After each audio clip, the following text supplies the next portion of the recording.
मुख्यमंत्री फडणवीस आणि केंद्रीय मंत्री नितीन गडकरी यांच्याकडून पुण्यामध्ये विकास कामांची पाहणी करण्यात आली। पश्चिम महाराष्ट्रातल्या महत्त्वाच्या रस्ते प्रकल्पांचं भूमिपूजन देखील होणार आहे आणि या दोन्ही नेत्यांनी या विकास कामांची पाहणी केली आहे। आणि अधिक माहिती घेऊया आमचे प्रतिनिधी मंदार गोंजारी यांच्याकडून। मंदार, काय नेमके अपडेट्स आहेत? या दोन्ही नेत्यांकडून विकास कामांची पाहणी करण्यात आली आहे।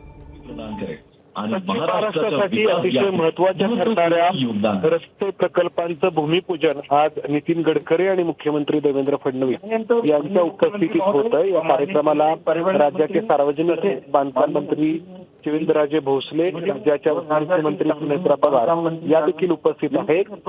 हा जो मार्ग आहे तो पुणे शिरूर, त्याचबरोबर हडपसर, यवत आणि तळेगाव शिक्रापूर असे हे 3 उन्नत मार्ग असणार आहेत, एलिव्हेटेड मार्ग असणार आहेत आणि यांची लांबी 54 किलोमीटर इतकी आहे। म्हणजे तब्बल 54 किलोमीटरचा हा फ्लायओव्हर असणार आहे, ज्यातून पुण्यातील शहरातून MIDC कडे, रांजणगाव MIDC कडे जाताना जी वाहतूक कोंडी होते त्या वाहतूक कोंडीतून वाहन चालकांची सुटका होईल अशी अपेक्षा आहे।